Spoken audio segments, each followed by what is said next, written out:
विशाल द्विवेदी जी कानपुर से। राधा वल्लभ शेरवंश जी। राधा वल्लभ श्री हरिवंश महाराज जी, आपके चरणों में कोटि कोटि दंडवत प्रणाम। गुरुदेव, क्या कामना की पूर्ति होने पर पुण्य नष्ट होते हैं? पैसा तो खर्चा ही होता है जब सामान खरीदते हैं, नहीं खर्चा भाई। जितना हम अब जैसे बोले हमारी कामना नहीं पूर्ति हुई, तो आप जाओ एक हार देखो जाके जौहरी के यहाँ, तो आप अगर 1 रुपया आपके बैलेंस में नहीं तो आपको हटा दिया जाएगा वहां से प्राप्त। अब जौहरी को गाली दो तो फिर बेकार ही है। ऐसे ही हम कामना करते हैं देवताओं से, भगवान से, तो आपके पास तप कितना है, भजन कितना है? आपके पास अगर भजन और तप नहीं है तो कामना की पूर्ति नहीं होगी। कामना का मतलब है बाजार से सामान खरीदना। अब लौकिक बाजार के लिए तो रुपया चाहिए, अलौकिक से हमें पूर्ति करानी तो तप चाहिए, तपस्या, भजन चाहिए, अनुष्ठान चाहिए, साधना चाहिए। अगर वो नहीं है तो फिर नहीं मिलेगा। फिर वो नास्तिकता प्रकट करते हैं, हमारी भगवान ने बात नहीं सुनी। जो वरिय से बात सुन लेगा, तुम्हारे पास दाम कितने थे? बोले भगवान के तो हम हैं, ये माना कहाँ? अगर ये मान के जाते घर का सदस्य बनकर, तो फिर तुम्हें मांगने की जरूरत नहीं। जैसे माँ को पहले से पता है बाल भोग कब देना है, राजभोग कब देना है, बेटे को कब कौन सा, ऐसे ही भगवान करो सदा तिन कह रखवारी, जिम बालक राखे महतारी। फिर मांगने की जरूरत नहीं। जिसने मांगा उसको उतना तप करना पड़ा। जैसे पत्नी की मांग श्री करदम जी को हुई तो 10,000 वर्ष तक भगवान की तपस्या की, भजन मंत्रानुष्ठान, तब भगवान प्रकट हुए। और आदि सम्राट महाराज मनु की पुत्री देवहूति जी उनको पत्नी रूप में प्राप्त हुई, और भगवान स्वयं कपिल देव जी के रूप में पुत्र रूप में प्रकट हुए। तो अगर आपकी कामना है, उसके अनुसार साधना है, तपस्या है, मंत्रानुष्ठान है, तो फल मिलेगा, नहीं तो नहीं मिलेगा। अब अगर आपने कामना कर ली तो मंत्रानुष्ठान से आपका खर्चा हो गया जितना जो कामना की। इसीलिए चतुर सुजान भक्त कभी कामना नहीं करते। अच्छा, ऐसे जो व्यवस्था होगी वो तुम्हारे भजन से नहीं होगी, वो उनकी तरफ से होगी। क्योंकि अब आपने कोई कामना नहीं की, प्रभु को समर्पित हैं। अब वो अपने सेवक को महलों में रखे चाहे झोपड़ी में बांध दें, उसकी कोई शर्त नहीं। तो अब जितना भी वैभव बढ़ा दें उन्हीं का स्वामी का है, सेवक तो सेवक ही बना रहता है। उसका कोई खर्चा और कुछ कटिंग होनी नहीं, क्योंकि उस स्वामी को अपना सर्वस्व समर्पित कर चुका है। तो मुझे तो लगता है कि भगवान सर्वज्ञ है, हमें बताने की जरूरत नहीं। भगवान सर्वत्र हैं, इसलिए मुझे कहीं दौड़ भाग करने की चिंता नहीं करनी। भगवान सर्वभूत हिते रताहा, समस्त भूतों का हित करते हैं, फिर मैं तो उनका शरणागत हूँ। अब जोई जोई प्यारो करे सोई मोहि भावे। अब कोई परेशानी की बात नहीं। यह है भक्त का हृदय और वो है सकामी भक्त का हृदय। या तो आर्त भाव से इतनी जोर से पुकारो कि आपकी आवाज प्रभु तक पहुंच जाए, पर आप शरणागत होना चाहिए, तो बात बन जाएगी, आपकी रक्षा हो जाएगी।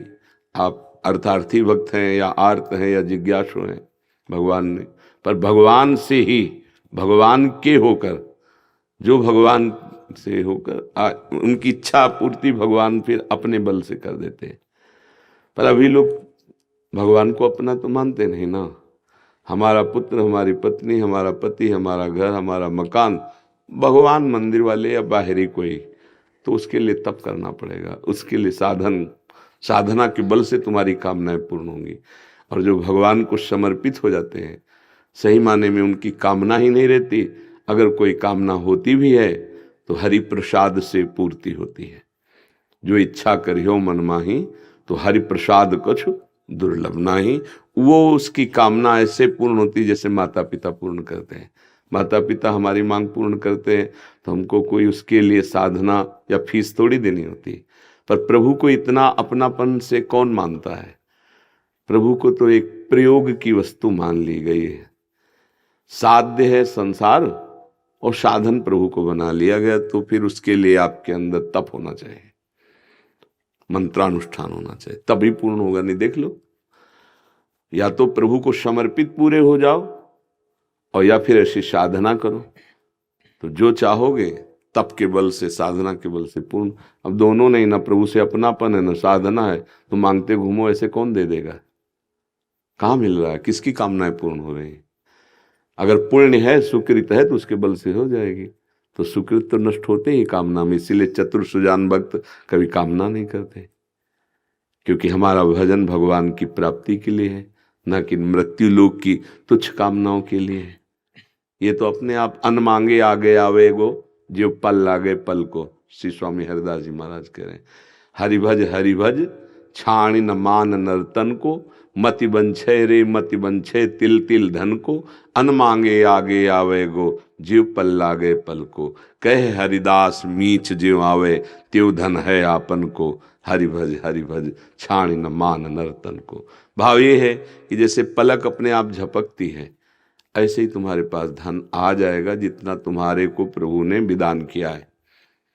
तुम तो केवल हरि भजन करो, अपने कर्तव्य का पालन करते हुए, फल की इच्छा न रखते हुए, निरंतर जो भगवत स्मरण करता है, उसके योगक्षेम का वाहन स्वयं भगवान करते हैं। गीता जी में नहीं कह रहे, अनन्यश्चिन्तयन्तो माम ये जनाः पर्युपासते, तेषां नित्याभियुक्तानां योगक्षेमं वहाम्यहम्। जब अखिल भुवनों के, ब्रह्मांडों के स्वामी हमारी जिम्मेवारी ले रहे हैं, तो अब हमें पर्चा क्या पकड़ाना? वो सर्वज्ञ, उनको पता है जिस समय जो जरूरत होगी पूर्ण कर देंगे, पक्का समझो। इसलिए मांगना नहीं चाहिए। अगर मांगते हो तो फिर सकाम भाव वाले को अनुष्ठान करना पड़ेगा, या इतनी प्रभु में समर्पण वृत्ति हो, तो फिर उसको अनुष्ठान नहीं, अपनेपन से पूर्ति हो जाती। दो ही बातें हैं, प्रभु से गाढ़ अपनापन या तपस्या साधना मंत्रानुष्ठान, तब अपनी कामना की पूर्ति होती है। सच्चाई में जब भक्ति करोगे तो कामना ही समाप्त हो जाएंगी। सकल कामनाहीन जे राम भगति रसलीन, सारी कामनाएं नष्ट हो जाती हैं। भगवान का ऐसा प्यार, ऐसा आनंद अनुभव में आता है कि फिर कुछ चाह ही नहीं रह जाती, जैसे चाहो वैसे रखो। बड़ा आनंद का विषय होता है, बेपरवाही आती है भगवान की आसक्ति। पग पग पर ऐसी संभाल करते हैं कि माँ भी नहीं कर सकती, क्योंकि माँ अल्पज्ञ है, माँ को इतना ज्ञान नहीं है, और भगवान सर्वज्ञ है। आगे क्या होने वाला है, इसको क्या चाहिए, कैसी, ये सब बहुत सुंदर व्यवस्था, बहुत सुंदर जीवन, बहुत आनंद में। इसीलिए सबसे प्रार्थना करते हैं कि नाम जप करो, पापाचरण मत करो। पापाचरण करोगे तो नाम जप जो करोगे उसका प्रभाव नहीं समझ में आएगा, नाम जप में रुचि नहीं होगी। जैसे दवा खाए और परहेज न करे तो फिर कुपथ्य रोग को बढ़ा देता है। आजकल अगर कुछ शुरू भी किए नाम जप करना तो कुपथ्य नहीं छोड़ते, पापाचरण नहीं छोड़ते। व्यभिचार है, नाना प्रकार के अन्य पाप प्रवृत्तियां हैं, उनको रोकना पड़ेगा। आचरण शुद्धि, नियम निष्ठा, प्रतिज्ञा पालन, जब तक उपासक में नहीं है तब तक भजन का रंग नहीं आएगा। आचरण शुद्धि अनिवार्य है, चरित्र पवित्र होना अनिवार्य है। इस समय चरित्रहीनता की होड़ लगी हुई है, समझ पा रहे हैं आप? इस समय वर्तमान काल जो चल रहा है, आचरण को आग लगाई जा रही है, आचरणहीनता बढ़ती चली जा रही, उसमें आचरण भ्रष्ट हो रहा है, चरित्र पवित्र हो रहा है, तुम्हारा मन मलिन हो रहा है। इससे कोई मतलब नहीं, क्योंकि विवेक नहीं है, शास्त्र स्वाध्याय नहीं, सत्संग नहीं, तो पता ही नहीं कि मैं क्या करने जा रहा हूं। अब ऐसा व्यक्ति नाम भी जब करेगा तो कुछ लाभ तो अनुभव में कर नहीं पाएगा, क्योंकि कुपथ्य बहुत जोर का चल रहा है। साधन तभी प्रकाशित होता है जब आचरण पवित्र होते हैं। अगर भजन और बढ़ा दे तो उसी के हृदय में जलन पैदा हो जाएगी और उसका मन फिर पाप आचरण से डरने लगेगा।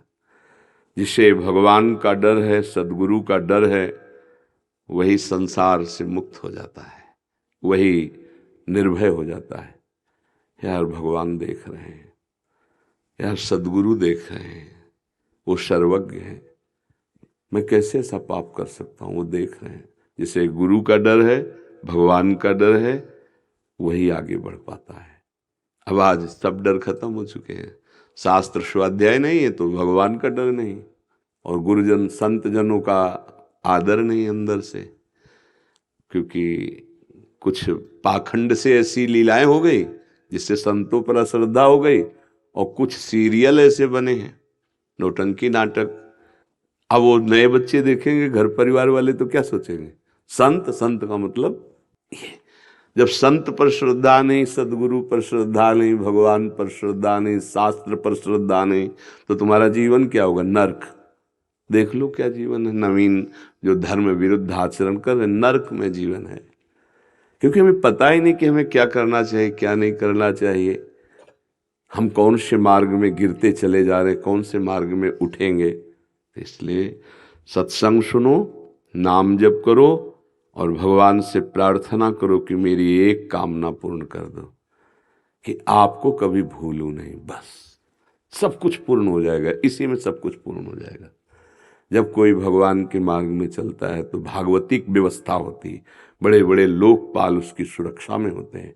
बड़ी व्यवस्था, सरकारी आदमी को देखते हो, गाड़ी बंगला सब व्यवस्था हो जाती है, क्योंकि सरकारी आदमी, उसके परिवार को भी फ्री चलने के लिए सरकारी गाड़ियों में, कि आप ट्रेन में फ्री चल सकते हो।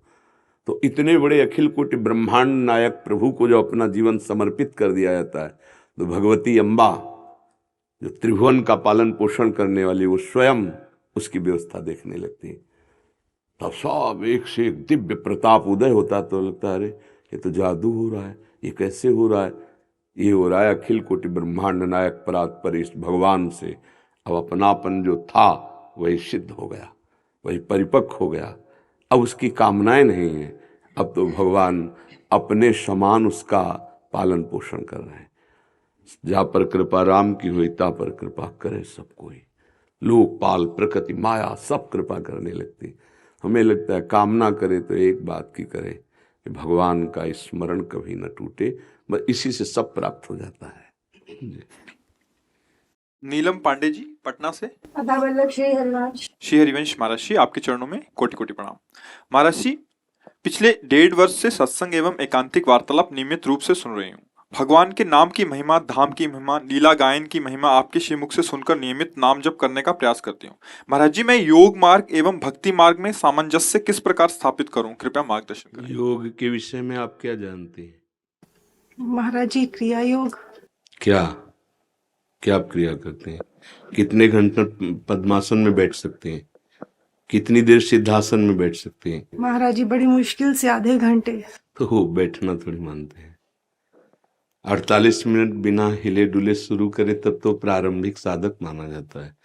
प्राणवायु का संशोधन, आसनों का चंचलता रहित होकर स्थिर भाव से 3 घंटे तक बैठना, मन का एकाग्र करके परमात्मा चिंतन में लगाना, जो यम नियम, आसन, प्राणायाम, प्रत्याहार, ध्यान, धारणा, समाधि, जो योग है कलयुगी शरीरों में नहीं हो सकता। कोई बिरला ऐसा है जो अखंड ब्रह्मचारी, संयमी, नियमी इनका पालन कर रहा हो, लेकिन सबके पालन का फल है चित्त वृत्ति का परमात्मा में स्थित हो जाना।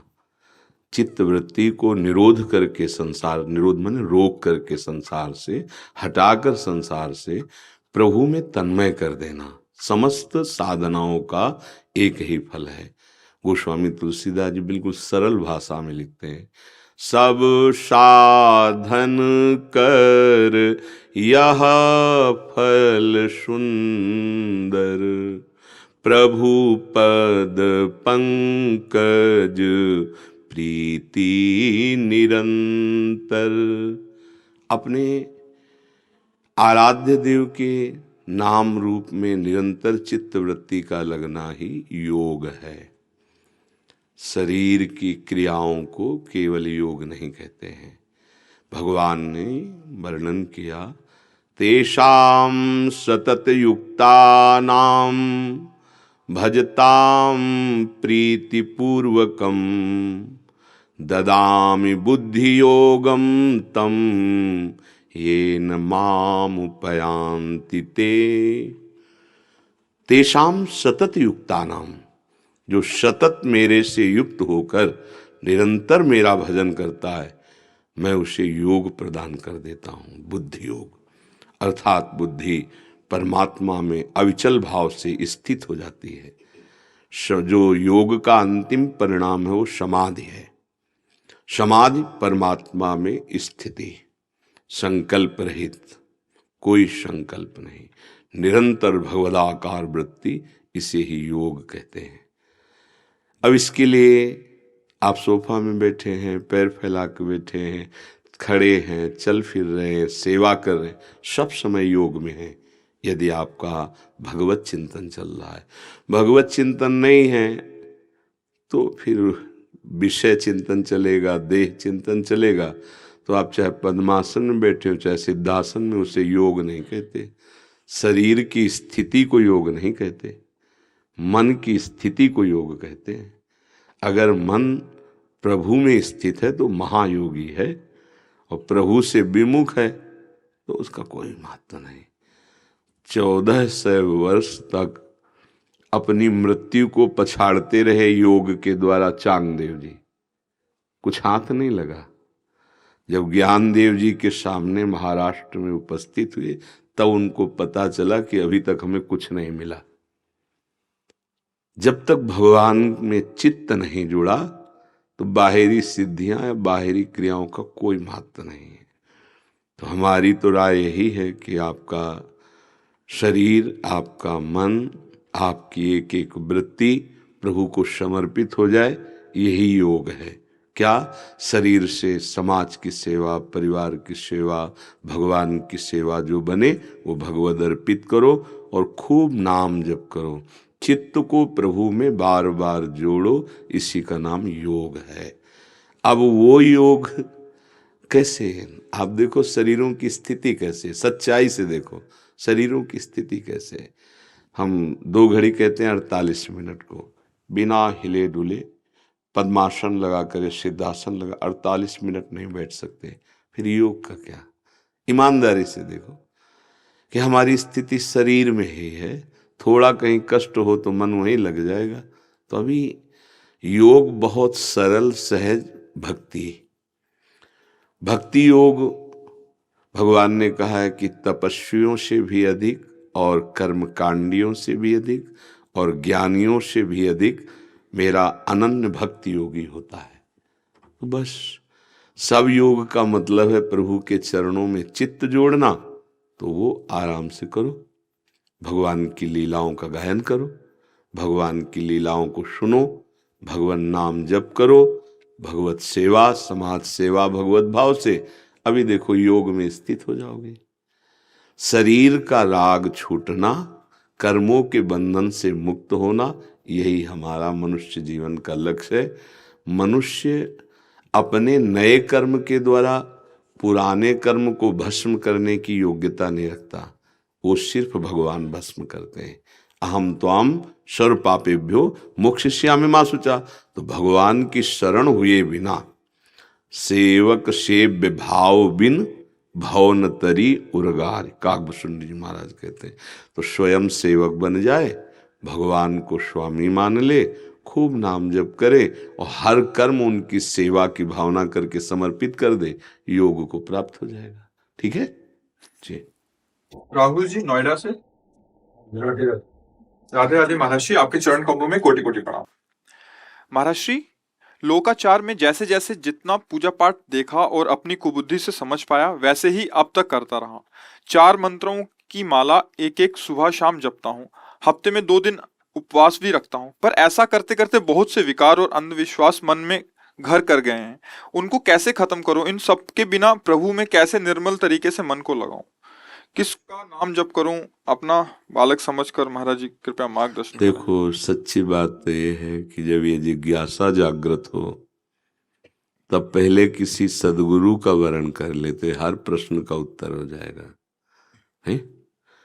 हाँ, जब तक सदगुरु का वर्ण नहीं होता तब तक हम जो चाहते हैं, जब जैसा मन आता है वैसा करते हैं। उससे विशेष लाभ की प्राप्ति नहीं होती। कोई भी देख लो, जब हम किसी महापुरुष का वरण करते हैं और उनकी आज्ञा और उनके शासन के अनुसार चलते हैं, तब मन में रंग आता है। गोस्वामी तुलसीदास जी ने ऐसे नहीं लिख दिया, चाहे शिव विरंच सम होई, गुरु बिनु भव निधि तरह न कोई। जब तक बच्ची का ब्याह नहीं होता सैकड़ों फोटो देखती है, और जिस दिन ब्याह हो गया फिर वो अगर 10 फोटो भी देखे तो उसकी गंदी आदत मानी जाएगी। समझ रहे? ऐसे ही जब तक हम प्रभु को वरण नहीं करते तब तक मन कभी इनका पूजन, कभी उनका पूजन, कभी विषय पूजन, कभी अधर्माचरण। केवल आप धर्माचरण ही थोड़ी कर रहे हैं, ईमानदारी से देखिए मन की तरंगे कैसी हैं और वो क्या क्या आपसे करवा रहे हैं, तो अनुभव कैसे हो। अनुभव होने के लिए तो पहले आचरण शुद्धि, मन शुद्धि, तब जाके बुद्धि परमात्मा स्थित हो, तब अनुभव हो। अभी तो कुछ नहीं है। मतलब अंदर की बात आपको कह रहा हूं कि अभी तो ये जरूर है कि जो आपने किया उसका फल ये मिला कि आप श्री धाम वृंदावन में सामने बैठे हैं। कभी व्यर्थ नहीं जाता सत्कर्म। जब असत्कर्म दंड दे के ही रहता है तो सत्कर्म भी फल देता है। उसका फल ये कि आप सामने बैठे हैं। अब हमारी प्रार्थना है कि ठीक से भजन मार्ग को स्वीकार करें तो गृहस्थ धर्म में भी परम शांति और भगवत प्राप्ति हो जाती है। मनमानी आचरणों से कभी लक्ष्य की पूर्ति नहीं होती, क्योंकि माया की भूल भुलैया और उसी में एक तिजोरी रखी है जिसे भगवत प्राप्ति कहते हैं। जहां कीमती सामान राजा लोग रखते थे ना, वहां सैकड़ों मार्ग बनाए देते थे। उस सैकड़ों मार्गों में एक जानकार आदमी ही ठीक ठिकाने पर जहां माल रखा है वहां पहुंच पाएगा, नहीं घूमता रहेगा वहां पहुंच नहीं पाएगा। ऐसे ही सैकड़ों शास्त्रों की रचना, सैकड़ों सिद्धांतों की रचना, और उसी में परब्रह्म परमात्मा तत्व का बोध और प्रेम रख दिया गया।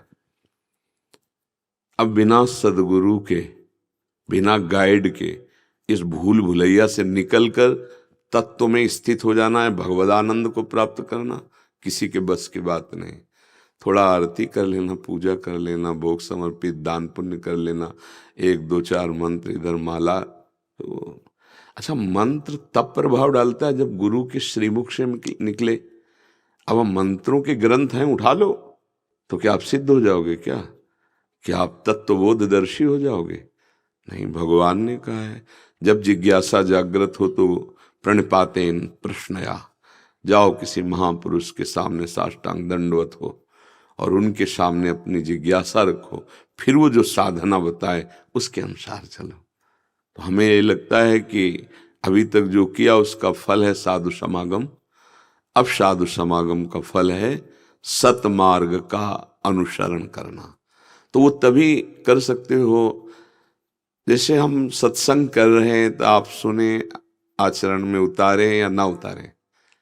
लेकिन जब हम ये वर्ण कर लेते हैं कि हमारे सदगुरुदेव हो, तब अब वहां सुन के विचार करने की गुंजाइश नहीं रहती, केवल आज्ञा पालन की। अब हमें जो मंत्र मिला है, जो गुरुदेव ने नाम दिया है, जो उपासना दी, उसके अनुसार हम चलेंगे। तो पहले गुरुदेव का वर्ण करने के लिए असत आचरणों का त्याग करें। आपका खान पान सात्विक हो, आप कोई गंदा पेय न पीते हो, आपके आचरण अपवित्र न हो, उनको हो तो पहले सुधारो। पर स्त्री गमन, मदिरापान, मांस और ये सब जो गंदे पदार्थ, राक्षसी भोजन, इनका त्याग और राक्षसी संग का त्याग। ऐसे आचरण करने वाले लोग, इनके संग का त्याग। फिर गुरुदेव की शरणागति स्वीकार करके फिर उनके अनुसार चलो, रंग आ जाएगा।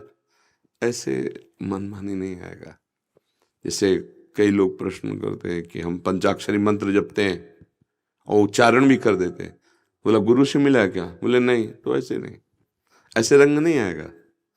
वही वाक्य जब गुरुदेव बोल देते हैं और उसको हम महामहिम गुप्त भाव से जपते हैं गुरुदेव की पद्धति के अनुसार, फिर वो रंग लाता है। नहीं तो सब सिद्ध ना हो जाए। कहाँ कुछ हाथ अध्यात्म का। इसीलिए हम घर जैसी बात करते हैं कि ईमानदारी से देखो परमात्मा आनंद का क्या है। सिर्फ विषयानंद देह भाव से भोगों में विचरना, भोगों का संग्रह, रुपया पैसा संसार, यही हमारा चिंतन है। ये स्थायी चीज नहीं है। कितने साल का शरीर है आपका? 46। अच्छा 46। क्या अनुभव हुआ संसार का? तृप्त हो गए कि अब कछु नाथ न चाहिए मोरे। देख मतलब अपने मित्रवत बात करते हैं। 46 वर्ष गए, हाथ तो लगा नहीं कुछ, सब भोग लिए आप, सब कुछ जहां तक जितना। अब चेत जाओ तो पता नहीं 46 मिनट भी हैं कि नहीं। 46 साल व्यतीत हो गए ये तो कह सकते हैं, लेकिन 46 मिनट प्लस हैं कि नहीं, नहीं कह सकते। भरोसा, इस बात की जानकारी भी नहीं है तो हम भरोसा भी नहीं कर सकते। पता नहीं 46 श्वास हैं कि नहीं। अब अरे बोले अभी तो बात कर रहे थे, बोले हो गया काम। गाते गाते चले गए, नाचते नाचते चले गए, खाते खाते चले गए, सोते सोते चले गए, चलते चलते चले गए, क्रिया युक्त होते चले गए। वो तो घटनाएं सुन ही रहे माया की। इसलिए अब सावधान हो जाओ, अपने जीवन को किसी महापुरुष के अनुशासन से चलाओ। देखो चक्रवर्ती सम्राट महाराजा धीराज दशरथ जी तो ऊपर बैठे हुए हैं, वशिष्ठ जी, हर कार्य उनकी आज्ञा से हो रहा है। देवराजेंद्र तो ऊपर बृहस्पति भगवान बैठे हैं, दैत्यराज तो भगवान शुक्राचार्य जी बैठे हैं, ज्ञानियों के परम गुरु जनक जी तो सदानंद जी ऊपर बैठे। जिसके जीवन में महापुरुष संत का अनुशासन है वही अध्यात्म चेतसा हो सकता है, वही अध्यात्म वस्तु का आनंद, वही सत्कर्मी हो सकता है। किसी भी व्यक्ति का अगर कहीं भी समाज में थोड़ा भी जीवन आपको प्रकाशित मिले तो उसके जीवन में संत है, ये जान लेना। मत कीरति गति भूति भलाई, जब जे जतन जहां जे पाई, सो जानो सतसंग प्रभाव, लोकहु वेद न आनो पाओ। जरूर किसी संत महात्मा का सानिध्य, तभी उसके जीवन में प्रकाश और परिवर्तन। हमें लगता है अब जीवन की धारा को किसी एक महापुरुष की आज्ञा में, क्योंकि एक डॉक्टर के पास जाएं उसी रोग की औषधि वो कुछ और देगा, ठीक उसी समय दूसरे डॉक्टर के पास जाए तो वो औषधि कुछ और देगा, ठीक तीसरे डॉक्टर के पास जाए तो वो कुछ और औषधि बदल के देगा। रोग एक ही है, डॉक्टर 3 है, औषधि अलग अलग है, बीमारी बढ़ेगी मिटेगी नहीं। एक किसी मर्मज्ञ डॉक्टर को अपने जीवन के भार को समर्पित करके उसके अनुसार औषधि ली जाए तो रोग जल्दी ठीक हो जाए। ऐसे मेडिकल स्टोर है शास्त्र, सदगुरु है डॉक्टर, और हम हैं मरीज। अब हम सदगुरु रूपी वैद्य के दिए हुए वचन रूपी औषधि का पालन करें और उस औषधि से हम निश्चित मुक्त हो जाएंगे। मंत्र मूलम गुरु वाक्यम तो मोक्ष मूलम गुरु कृपा। सिद्धांत से चलोगे तो रसानुभूति, भगवदानंद की अनुभूति होने लगेगी। जब हम नाम जप करते हैं तब हमें गुरुदेव की प्राप्ति होती है, और जब गुरुदेव जो नाम देते हैं उससे भगवत प्राप्ति होती है। ये सिद्धांत है। बिना इसके हमने देखा है दान पुण्य कर लेना, ये सब कर लेना हो सकता है, लेकिन अध्यात्म में नहीं चल सकता है। अध्यात्म में नहीं, अध्यात्म में तो किसी अध्यात्म वेत्ता महापुरुष का आश्रय लेने पर ही चला जा सकता है। ठीक है, आप क्या जानना चाहते हो? कुछ गुरुदेव मार्गदर्शन करिए, आप ही को गुरु बनना है। नहीं, हम गुरु तो श्री जी हैं, लाडली जी हैं, हम सब उन्हीं के परिकर हैं। हम कई बार बताया कि हम डिब्बा हैं। डिब्बा, ट्रेन का डिब्बा देखा है? इंजन में पावर होता है, डिब्बे में पावर नहीं होता, पर वो जुड़ा पावर से होता है तो इंजन से भी ज्यादा लोगों को घसीट के ले जाता है। इंजन में तो 2 ही 4 लोग बैठते हैं जो उसको ड्राइविंग करते हैं, लेकिन डिब्बे में तो सैकड़ों की संख्या में घुस के बैठ जाते हैं। तो अपने लोग डिब्बा हैं, इंजन तो प्रियालाल हैं, प्रभु हैं। वही कृपा करके हम सबका कल्याण कर। हमारी सामर्थ्य नहीं, हमारी सामर्थ्य प्रभु है, उन्हीं से होता है। हम प्रभु से जोड़ते हैं, कनेक्शन उन्हीं से है। जैसे आप जो कह रहे हैं कि मैं आपसे जुड़ा, तो हमारा क्या है कि आपका कनेक्शन प्रभु से। हम जो कहेंगे वो प्रभु की बात होगी, वो प्रभु के लिए होगी। हमारे शरीर से संबंध नहीं, ये नाशवान है। आज है, हो सकता है कल ना रहे, तो आप फिर कहोगे कि हमारे गुरु मर गए। नहीं, अविनाशी से तुम्हें जोड़े, अविनाशी का कि तुम्हें हर समय अनुभव हो कि मैं कहीं भी रहूं मेरे गुरुदेव मेरे साथ हैं, वो प्रभु है। जैसे इसके अंदर जो बात आ रही वो प्रभु दे रहे हैं। ये ढांचा पांच भौतिक, ये कभी किसी का गुरु नहीं हो सकता। ढांचा कभी गुरु नहीं होता। ढांचे के जो अंदर है वो मरने वाला है नहीं, वो अविनाशी है। और वो अखंड मंडलाकारम व्याप्तमेन चराचरम तत्पदम दर्शनमेन तस्मै श्री गुरुवे नमः। अब एक नाम जप करो, सब छोड़ो, एक नाम जप करो जो तुम्हें प्रिय हो। राम कृष्ण हरि राधा, जो नाम प्रिय हो, एक नाम जप करो। महाराज यही सबसे बड़ी दुविधा है जी, नाम समझ में नहीं आता है। तो इसीलिए दुविधा मिटाने के लिए तो भगवान सुविधा में भेजा है। या तो अपनी छोड़ दो, हमारी मान लो। तो क्या क्या करें? हम तो आशिक हैं राधा राधा राधा राधा। नरक स्वर्ग अपवर गया आस नहीं त्रास है। जागृत स्वप्न सुसुप्ति स्फुरत में राधा पदाब्ज छटा। वैकुंठे नरकेथवा मम गतिर नान्यास्तु राधाम बिना। जो हरि स्वयं राधा राधा रटते हैं वो हमारा जीवन और रट के देख ले। इतना समय हो गया और अब रट के देख लेना। और अगर सुधारसम आनंद का अनुभव ना हो तो कोई पैसा तो खर्चा नहीं होगा। फ्री में है और अमूल्य है, परम धन राधा नाम। अब मान लो डॉक्टर हरी नीली पीली टेबलेट देता है तो उसमें पसंद नहीं देखी जाती, पा लिया जाता है। अगर हमारी बात मानो तो राधा राधा ऐसा देखो, राधा राधा नाम लिखो बार बार, नाम रटो बार बार, राधा राधा राधा राधा राधा राधा। और श्रीमद् भागवत का 10 मिनट पाठ कर लो, 10 मिनट हिंदी से पढ़ लो और भाव समझने लगो। क्या है, क्या कह रही श्रीमद् भगवत गीता जी, क्या कह रही श्रीमद् भागवत जी। 10-10 मिनट एक एक श्लोक का अर्थ पढ़ लो, उसका चिंतन करो। उठते बैठते चलते फिरते अपवित्र पवित्र किसी भी अवस्था में राधा राधा राधा काउंटर चला है। काउंटर से जोड़ जोड़ के आज इतने हजार, आज इतने, अभी आनंद का अनुभव होने लगे। जेब में पड़ा है खाली, उससे जप लो। काम में हो बीच बीच में स्मरण करते रहो राधा राधा राधा राधा, और सत्संग सुनते रहो। जब इसका रंग चढ़ेगा तब व्याकुलता पैदा हो जाएगी मंत्र की।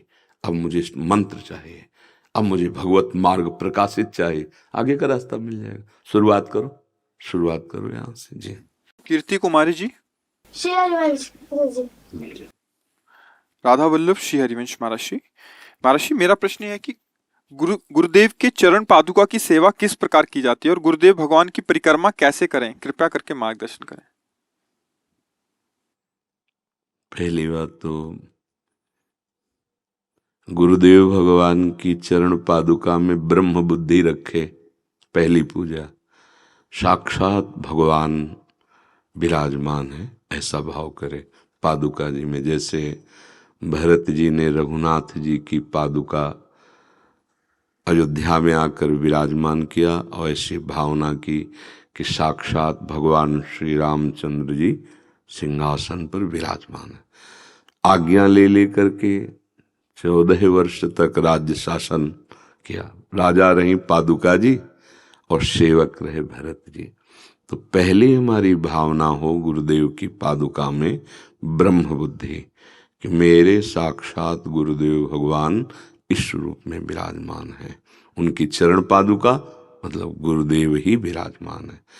अब उनकी सेवा पद्धति क्या है कि अपने मस्तक से प्रणाम करके फिर हाथ में जल लेकर उनकी पूरी पादुका जी का लेपन करते हैं जल से, और फिर उस हाथ को धो लेते हैं तो चरणामृत हो गया।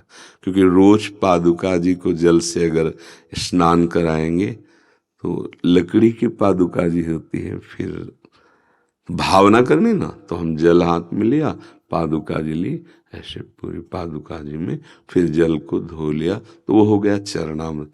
चंदन लगा दिया, एक वस्त्र बिछा करके उनके ऊपर विराजमान कर दिया, हमारी और श्रद्धा बन रही तो आरती कर दी। इतने से गुरु जी की पादुका की पूजा हो गई। फिर इसके बाद जो गुरु जी की पादुका रखता है वो गुरु जी की और गुरु जी के आराध्य देव की छवि जरूर रखता है, तभी पूजा पूरी मानी जाएगी।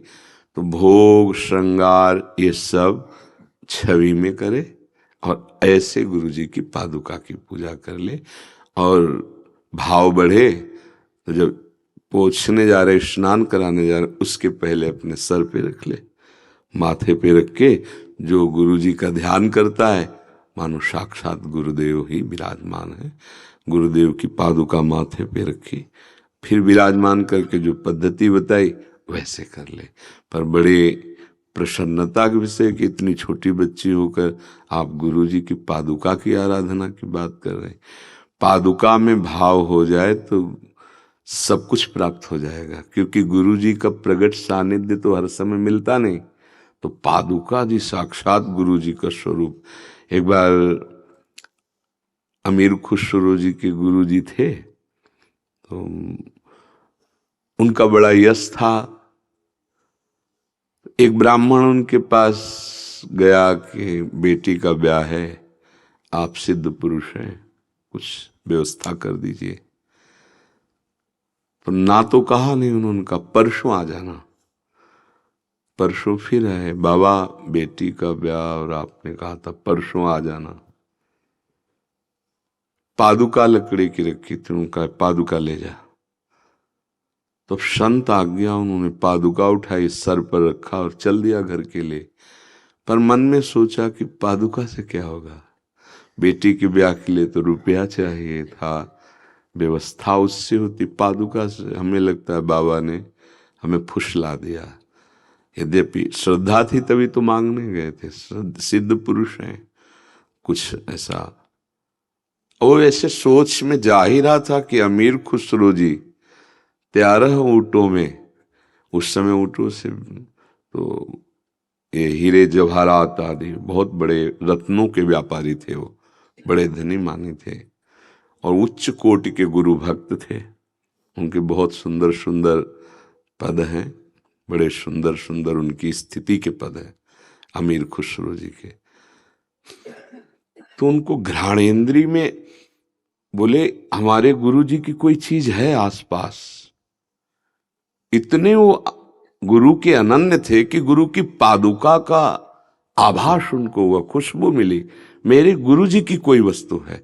तो जैसे जैसे वो ब्राह्मण नजदीक आता जाता वैसे नजदीक ही ब्राह्मण से कहा कहाँ से आ रहे हो, तो उनका संत भगवान, उसमें औलिया जी कहते हैं, पीर औलिया संत, कुछ मिला मेरे गुरु जी का कुछ, तो उनका पादुका दी है बाबा ने। तो आपको क्या चाहिए था, बेटी के ब्याह के लिए धन, तो पादुका हमें दे दोगे, तो फिर हमें क्या दोगे, बोले 13 ऊँटों में हीरा रत्न आदि है, ये ले लो हमें गुरु की पादुका। उनका लो पादुका, उनको 13 ऊँटों में सेवकों सहित उनके घर भेज दिया, पादुका लेके गए और गुरुदेव से कहा गुरुदेव पादुका वापस लाया हूं, कितने में, बोले 13 ऊँटों की संपत्ति। हाँ सस्ती सस्ती ले आए, चलो रख दो। ये गुरु की पादुका अमूल्य है, गुरु ने पादुका दे दी, मतलब हर समय गुरु का सानिध्य। और जिस चौकी पे पादुका विराजमान किए, अगर वो पादुका हम बीच में रख के और 4 परिक्रमा कर लें तो गुरुदेव की परिक्रमा हो जाती है।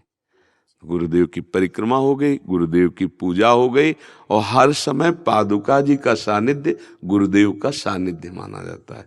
वो बड़े भाग्यशाली हैं जो गुरु पादुका का पूजन। श्री सीताराम ओंकारनाथ जी महाराज बड़े सिद्ध महापुरुष हुए, वो अपने गुरुदेव की पादुका छाती से बांधे रहते थे, ऐसे पादुका गुरुदेव की लंगोटी से ऐसे बांधे रहते। जे गुरु चरण रेणु अनुरागी ते लोकों बेदहु बड़भागी, जे गुरु चरण रेणु सिर धरहीं, ते जन सकल विभोग। ऐसी श्रद्धा आजकल कहाँ रह गई कि गुरु चरण पादुका में इतनी प्रीति करे। वो तो अहोभाग्य धन्य भाग जिनकी ऐसी गुरु चरण पादुका में प्रीति हो जाए।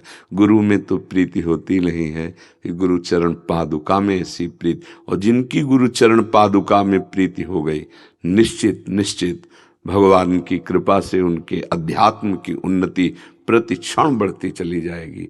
गुरु ही साक्षात श्री भगवान, भगवान ही गुरुदेव के रूप में है।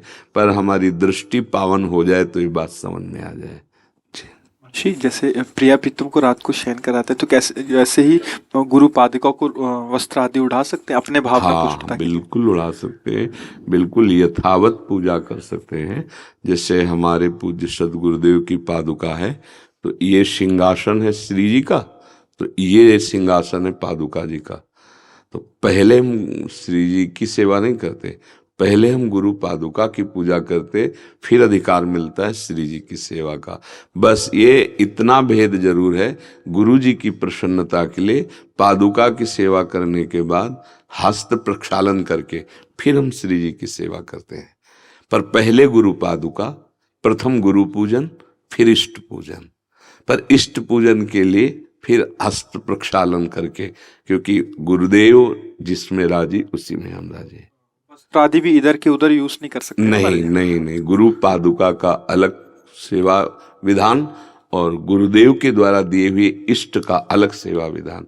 जैसे हमें भोग लगाना होगा तो हम सीधे गुरुदेव को लगाने की भावना करेंगे, पर हम जब ये ध्यान देंगे कि हमारे गुरुदेव को पसंद क्या है, तब आएगा पहले श्री जी को पवाओ, फिर गुरुदेव को भोग लगाएंगे, तब गुरुदेव प्रसन्न होंगे, क्योंकि गुरुदेव श्री जी का प्रसाद पसंद करेंगे। तो हम पहले श्री जी को पवाते हैं, फिर गुरु जी को पवाते हैं, ऐसा भाव रखते हैं। राजेंद्र प्रसाद जी, जी राधे राधे महाराज जी, आपके चरणों में कोटि कोटि प्रणाम। महाराज जी, यदि किसी परिस्थितिवश किसी के द्वारा अतिथि का असम्मान, अभद्रता हो गई हो या अन्य कोई त्रुटि हो गई हो तो प्रायश्चित किस प्रकार किया जा सकता है? भगवान से प्रार्थना करें, वही सबके हृदय में बैठे। यदि उसका सानिध्य कभी मिल जाए तो क्षमा याचना कर ले जिसके प्रति हुआ है, और यदि वो असंभव है मिलना तो सबके हृदय में भगवान रहते हैं। और यदि हम भगवान से प्रार्थना करें कि हृदय से पश्चाताप करते हुए कि ये अभद्र व्यवहार मेरी प्रमाद स्थिति के कारण हो गया, हे परमपिता, हे सबके हृदय में वास करने वाले प्रभु, मुझे क्षमा करो, आगे से मैं आपकी कृपा बल से सावधानी रखते हुए कभी ऐसा अभद्र व्यवहार नहीं करूं, क्षमा कर देंगे। भगवान ही ऐसे सामर्थ्यशाली है। सब अपराधों की क्षमा करने का उपाय हृदय से भगवान से क्षमा मांग ले, हृदय से। वो प्रभु हृदय की बात बहुत जल्दी सुनते हैं। भगवान ही अतिथि है, वही आते हैं। इसीलिए सबसे प्रार्थना कई बार की है कि कुछ चीजें तो हम अतिथि भगवान को सहज में दे सकते हैं ना। कोई आया तुम्हारे दरवाजे पर, राधे श्याम, भगवान नाम उच्चारण करना, राधे राधे। अब इसके बाद मृदु वचन बोलना, कैसे पधारे आप, अर्थ चाहिए, रुपया चाहिए, मैं रुपया लेने आया हूँ या अमुक चीज लेने आया। नहीं प्रभु, मेरी तो ऐसी श्रद्धा नहीं है या सामर्थ्य नहीं है, दोनों बात। सामर्थ्य है पर श्रद्धा नहीं है देने की, अर्थ नहीं दे सकता। आप चाहो पानी पी लो, आप कहो तो आपको भोजन पवा दे, अन्यथा राधे श्याम आप जा सकते, क्या परेशानी। किसी को हमें गाली देने की, अभद्र व्यवहार करने की, धक्का मारने की, गेट खोलने की जरूरत नहीं। यदि हमारा भाव नहीं बनता है, हमारा विश्वास काम नहीं करता है आप पर, तो आप आए हैं बाहर से ही बात कर लेते, राधे श्याम, राधे राधे, मृदु वचन। फिर इसके बाद उसकी मांग, कैसे आगमन हुआ आपका, हमें भोजन चाहिए, रुकिए, बाहर बैठिए, अभी 2 रोटी की व्यवस्था कर दूं। गृहस्थ तो करना चाहिए, नहीं है कुछ न कुछ घर से खाने पीने की वस्तु दे दीजिए। नहीं हमको धन चाहिए, नहीं दे सकते, खुली बात, नहीं दे सकते। अब वो कुछ भी गुस्सा दिखा रहा है, कुछ नहीं, आप चल दीजिए, कोई मत, उससे कोई गुस्सा से आने नहीं होनी। मृदु वचन, जल आदि के, भोजन आदि के लिए पूछना। अगर हमारा विश्वास श्रद्धा बनता है तो आसन दे देना बैठने। इसके बाद आप स्वतंत्र हैं, दे सकते हैं या नहीं दे सकते, इस पर कोई अपराध नहीं लगता। आपका भाव नहीं बन रहा है, हम आपको अर्थ नहीं दे सकते हैं। हमारे पास है पर हमारी श्रद्धा नहीं है, हम आपको नहीं दे पाएंगे। खत्म खेल। ना वो अपमान माना जाएगा, ना वो तिरस्कार होगा। मृदु भाषण, आसन, जल, ये तो किसी को भी दिया जा सकता है। भोजन आदि गृहस्थ धर्म में ये तो पर्याप्त होता ही है। इसके अलावा आपकी श्रद्धा में छूट है कि आप दे सकते हैं या नहीं दे सकते हैं। तो हम क्यों अभद्र व्यवहार किसी से करें। और कोई ऐसे, हम कह रहे हैं ऐसे ही कोई आ गया पर अपने दरवाजे आ गया ना, तो राधा राधा राधे श्याम। हम भद्र व्यक्ति की तरह व्यवहार करें, अभद्र व्यवहार न करें, क्योंकि मनुष्य जीवन मिला है, अभद्र व्यवहार क्यों करें। अच्छा, दरवाजा खोलने का तभी अधिकार है जब हम उसको भाव से अपने श्रद्धा में समझ रहे हैं, नहीं तो दरवाजा नहीं खोलना चाहिए। ये भी बात, ये भी कोई अपमान नहीं हमारी श्रद्धा है कि हम आपको खोलकर अंदर बुलाए। आपसे हम पहले बाहर से संभाषण करेंगे, क्योंकि हम अपरिचित है ना आपसे। तो हमारे घर की भी सुरक्षा है, हमारे जीवन की भी सुरक्षा का विषय। तो हम अपने धर्म, अपने घर, अपने जीवन की सुरक्षा को देखते हुए हमें आप पर श्रद्धा और विश्वास जब हो जाए तब हम अंदर बुलाए, नहीं तो बाहर से ही बात करके मृदु व्यवहार के द्वारा। फिर इसके बाद वो कुछ बोल रहा है उसके साथ तिरस्कार का व्यवहार करने की जरूरत नहीं, अंदर आ गए, कोई बात नहीं। समझ पा रहे हैं आप जी। राधा राधा राधा राधा राधा राधा राधा राधा राधा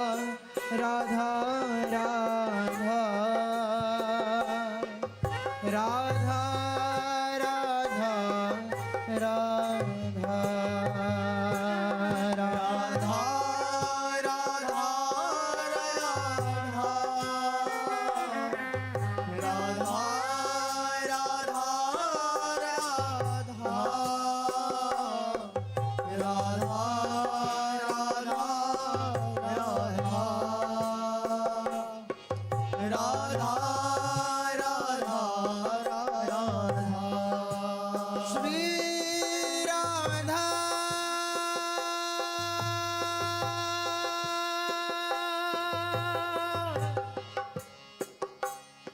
राधा